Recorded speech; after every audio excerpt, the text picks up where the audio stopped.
May gumante, tahimik lang, pero deadly. One flick, 1 minute, let's talk about Uninvited. Grabe to. Story to ng isang nanay na matagal nang sugatan ng puso dahil sa nangyari sa anak niya. Pero hindi lang siya basta vigilante. Naging bihasa siya sa paglaho niya. Nag-disguise, tapos pumasok siya sa birthday party ng isang mayaman. Hindi para magsaya, kundi para maghiganti.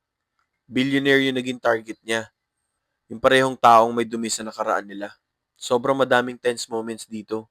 Hindi lang barilan, kundi dulo ng galit at tensyon.